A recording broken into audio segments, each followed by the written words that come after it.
Allahu Akbar. Allahu Akbar. Allahu Akbar, Allahu Akbar. Swedia, sebuah negara yang seringkali dipandang sebagai simbol kemajuan dan kebebasan di Eropa Utara, menyimpan sebuah ironi besar yang mungkin tak banyak diketahui publik dunia. Di balik citra negara modern yang menjunjung tinggi nilai-nilai hak asasi manusia, toleransi, dan keterbukaan, Swedia juga menjadi panggung bagi sejumlah aksi kebencian terhadap Islam, mulai dari pelarangan simbol-simbol keislaman, pembatasan hak-hak ibadah, hingga pembakaran kitab suci Al-Quran secara terang-terangan di ruang publik. Namun, dari balik tekanan itu, justru cahaya Islam muncul dan menyinari negeri ini dengan cara yang tak disangka-sangka. Di tengah gelombang Islamofobia dan resistensi terhadap simbol agama, Islam di Swedia justru menunjukkan pertumbuhan yang mengagumkan.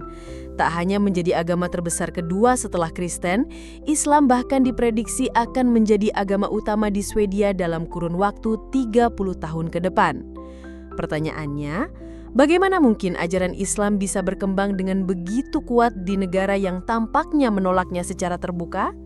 Apa yang membuat masyarakat di salah satu negara paling sekuler di dunia tertarik untuk memeluk agama yang justru menjadi sasaran stigma dan provokasi?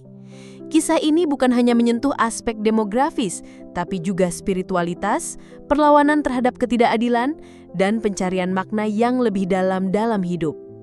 Swedia dikenal luas sebagai negara yang menjunjung tinggi kebebasan individu. Negara ini memberi ruang luas bagi warganya untuk mengekspresikan diri, baik dalam kehidupan pribadi, sosial, maupun politik.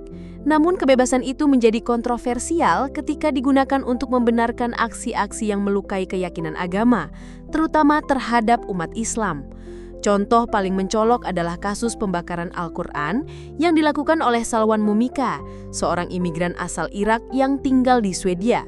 Pada pertengahan tahun 2023 lalu, Momika membakar salinan Al-Quran di depan kedutaan besar negara-negara Muslim, termasuk di hadapan Kedubes Turki.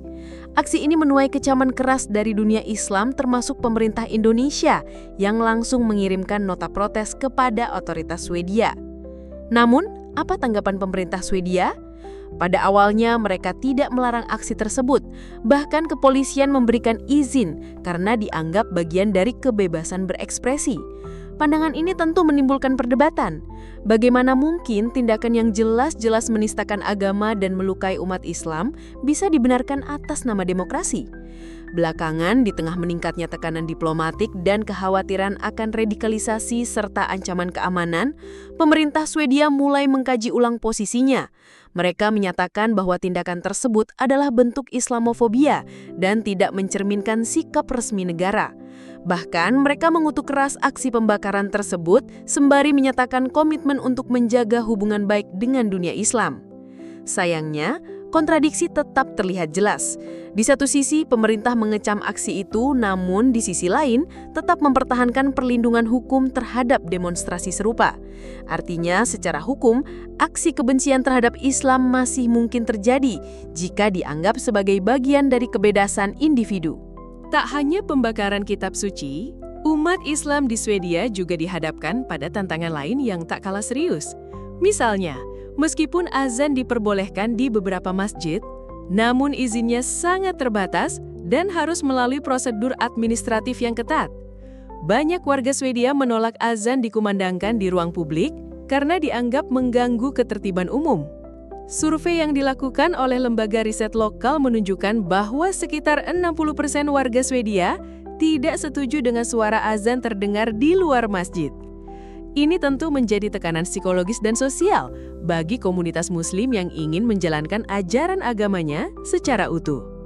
Tak hanya itu, di beberapa wilayah seperti Skurup dan Staffanstorp, pemerintah lokal bahkan sempat memberlakukan larangan terhadap pemakaian cadar dan jilbab di sekolah-sekolah.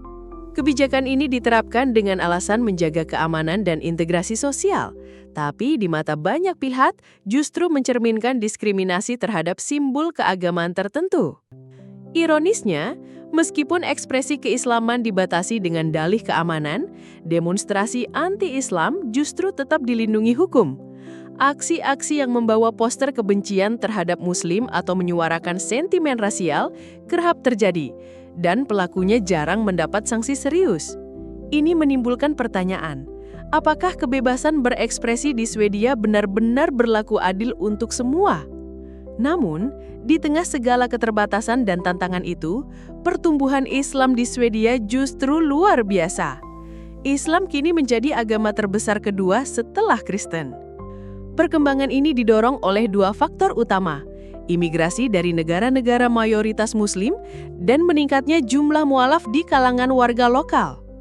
Gelombang imigrasi dari Timur Tengah dan Asia Selatan sejak krisis Suriah, perang di Irak serta ketegangan di Afghanistan membawa ratusan ribu penduduk Muslim ke Swedia.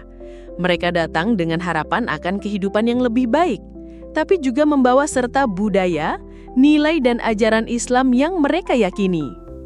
Namun faktor yang lebih menginspirasi adalah meningkatnya jumlah warga Swedia asli yang memutuskan untuk memeluk Islam. Banyak dari mereka yang berusia muda, cerdas dan berasal dari latar belakang sekuler. Mereka merasa ada kekosongan spiritual dalam gaya hidup modern yang serba materialistik dan menemukan jawaban dalam Islam. Menurut data terbaru, jumlah umat Islam di Swedia diperkirakan mencapai antara 700.000 hingga 1 juta jiwa. Laporan lain menyebutkan bahwa angka tersebut bisa lebih tinggi, tergantung dari metode survei dan kategori yang digunakan. Bahkan diprediksi dalam waktu 30 tahun mendatang, Islam bisa melampaui Kristen sebagai agama dominan di negara ini. Fenomena mu'alaf di Swedia patut mendapat perhatian tersendiri. Banyak dari mereka yang berasal dari generasi milenial dan generasi Z yang dikenal kritis terhadap sistem dan memiliki ketertarikan pada isu-isu keadilan sosial dan makna hidup. Nilai-nilai Islam seperti keadilan, solidaritas, kedamaian, dan ketenangan batin menjadi magnet yang kuat bagi mereka. Di tengah kehidupan yang penuh tekanan, kompetisi, dan kesibukan duniawi, ajaran Islam memberi arah dan ketenangan. Banyak mualaf mengaku bahwa setelah masuk Islam, hidup mereka menjadi lebih bermakna dan terarah. Proses masuk Islam juga biasanya dibarengi dengan pencarian yang panjang. Mereka membaca, berdialog, menghadiri kajian, bahkan diam-diam datang ke masjid untuk mengenal lebih dekat komunitas Muslim. Ketika mereka akhirnya memutuskan menjadi mualaf, mereka melakukannya dengan penuh kesadaran, bukan karena paksaan atau pengaruh lingkungan. Firman Allah dalam surah As-Saff ayat 8 sangat relevan dengan fenomena ini. Mereka ingin memadamkan cahaya Allah dengan mulut-mulut mereka, tetapi Allah akan menyempurnakan cahayanya meskipun orang-orang kafir membencinya. Seiring meningkatnya jumlah umat Islam, masjid juga tumbuh di seluruh Swedia. Dari sebelumnya hanya sekitar 180 masjid, kini jumlahnya hampir menyentuh 600. Masjid bukan hanya tempat ibadah, tapi juga pusat kegiatan sosial, pendidikan, dan kebudayaan. Masjid-masjid di kota besar seperti Stockholm, Malmö, dan Gothenburg rutin mengadakan kegiatan keislaman mulai dari sholat berjamaah, pengajian, seminar, hingga program sosial. Saat Ramadan tiba, suasana masjid menjadi sangat hidup. Acara buka puasa bersama, tarawih, dan tadarus membawa nuansa spiritual yang sangat mendalam. Meski dijalani di tengah malam musim panas yang panjang. Berpuasa di Swedia bukan hal yang mudah, terutama saat musim panas. Fenomena midnight sun membuat matahari bersinar hampir 24 jam non-stop di sebagian wilayah. Umat Islam pun harus beradaptasi dengan kondisi ini. Sebagian mengikuti waktu Mekah sebagai acuan, sementara lainnya mengikuti jadwal kota terdekat yang masih memiliki siang malam yang normal. Meskipun begitu, semangat menjalankan puasa tidak pernah surut. Justru dalam tantangan itulah keimanan mereka terasa. Umat Islam Swedia menunjukkan bahwa keyakinan yang kuat mampu bertahan bahkan dalam kondisi yang ekstrim. Semua ini menjadi bukti bahwa Islam bukan hanya bertahan, tapi terus berkembang di Swedia. Islam kini bukan sekedar agama minoritas, melainkan bagian dari wajah baru Swedia yang multikultural dan majemuk. Masjid, komunitas, kegiatan sosial, hingga peran para mu'alaf telah memperkaya lanskap sosial negara ini. Mereka bukan ancaman, tetapi aset penting dalam membangun masyarakat yang damai, inklusif, dan saling menghargai. Demikianlah kisah kebangkitan Islam yang tak bisa dibendung di Swedia. Sebuah kisah yang membuktikan bahwa cahaya kebenaran akan tetap menyala meski berusaha dipadamkan. Jika Anda ingin kami membahas perkembangan Islam di negara lain, tulis aja di kolom komentar. Jangan lupa untuk like, share, dan subscribe agar tidak ketinggalan video inspiratif berikutnya. Wassalamualaikum warahmatullahi wabarakatuh.